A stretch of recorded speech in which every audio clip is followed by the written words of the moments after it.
Hey guys, what's up? Apparently there is some news in regards to a possible Aliens Fireteam Elite sequel to be released this year. And this is great news. And I can't believe we're getting a sequel to Aliens Fireteam Elite before we're getting an actual sequel to a Predator game. In the case, yeah, I'm referring to Predator Hunting Grounds, which came before this game. And I mean, it's still active. I mean, Aliens Fireteam Elite is kind of like dead by now, so I mean, it's not like a multiplayer game that can still be added much more content. It was just like co-op, and it lasted for a good while, and I had a lot of fun with friends in that game. So having a second game would be great for me. But it's kind of sad that we already got like two Alien games after. Oh, actually, I think it's three now because there's a new VR game. We got Aliens Fireteam Elite, Aliens Dark Descent, a new VR game, and after three Alien games, we still haven't got a new Predator game, which is sad, or even an AVP game. Damn, I really wanted a new Alien versus Predator game. The last like real one for like PC and stuff would be the one from 2010.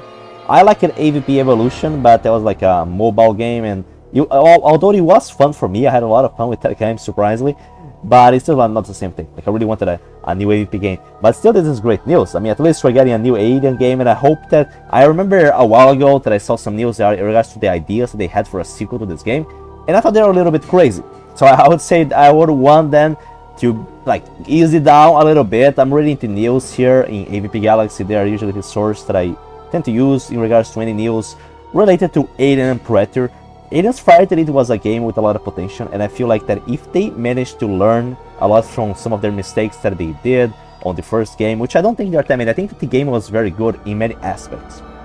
I would say that one of the main issues was that maybe the repairability of some missions could have been done better, because the game was like a big grind. I remember like I was grinding like crazy during the game, like the first year, and then when the campaign DLC was released, I was grinding like crazy, trying to level up all my marine classes, trying to level up my abilities, trying to get like very like high level to be able to beat the game with the higher difficulties. So you had to replay a lot of the missions, which could lead to like get a little bit boring.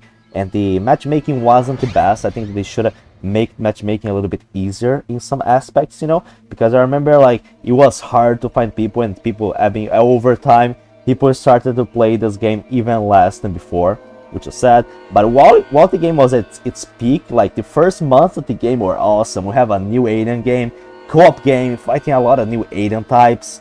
It was like have a lot of action, but I wish the game was a little bit longer. I think that was something that saved the game for a little bit more, because I mean right now the game is really pretty much dead. Was the fact that they added a new campaign DLC, which was the Pathogen DLC, which brought even like a lot of my friends into this game. They came just like they started playing when they heard that I was playing the DLC, and how like it was just interesting, and how like they thought it was like challenging, and it was like it brought a lot of people to the game just because of it. And them tell DLC like brought a lot of new stuff and new concepts, and that's something that they should have done more.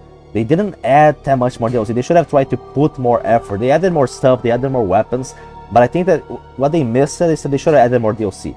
The other game modes were not that good. They had like a hard mode, the other one which was that you had to protect objectives, which I think is like mostly okay, but they should have like not given up so soon into the game. This game had a lot of potential, They need to like do some stuff different. They need to try to add more. I mean, I think that their updates had good quality, but it wasn't enough, and they gave up. I think the last update was probably being a year from now, But I know that we cannot expect that much from a co-op game. It's still like I think that the main campaign should have been longer. The main campaign should have like a final boss, like you have the Alien Queen coming to you and you can't fight her. I mean that's something that they did fix on the campaign, the DLC campaign. I mean, people wanted, they were like, you guys want to fight the Alien Queen? Let's give you a new one, a mutated Alien Queen, and let's make it very painful, because it was hard. Like I think that the Pathogen Alien Queen was the boss fight. That was the hardest part on the insane difficulty. In this game, it was hard. Like the insane difficulty, yeah, that was something that I like about this game is like how different it can be of our experience from each kind of difficulty. You have the same missions. I think it's like I think it's like 4 or 5 acts. Yeah, I think it's 4 acts, 3 missions. It's 12 missions, which is not that much. Which is I think it was already problem. I think that the game should have been a little bit longer. Other thing that I think they should have fixed was I wish the game had checkpoints, or like had an option to whatever you wanted to have checkpoints or not. Because I remember playing the game on Insane, and sometimes you're reaching the end of the mission, and then we die right at the end, and you have to restart the whole thing, and at the insane, you have to play so slowly. You have to be so careful. And sometimes because of that, the missions could go up to almost an hour. So you have a whole hour try to play up to the last part of the mission, and you just end up dying there, and like that was painful. But in lower difficulties, the game was very action-packed. It was fun to play with friends. It was like shits and giggles. And then when you play it on insane, you have to play ultra careful. You have to play more tactical. You have to play more smart. You need to learn game mechanics. You need to learn what is the meta, what are the best weapons, what are the best classes, what is the best combination, strategies. So it was like a game that was challenging for the players, you know. Like I would say, I saw a lot of people hate on Aliens Fireteam Elite, and I can get some of those complaints. But I enjoyed so much. Like if you search for Aliens Fireteam Elite on my channel, you see the videos that I did it from back 10 years ago. Like I was having a great time with this game, like really, and having the chance of experiencing this again in Aliens. Well, maybe they're gonna give it like a different title, but I mean for our possible Aliens Fireteam Elite 2, it's gonna be great to have this year.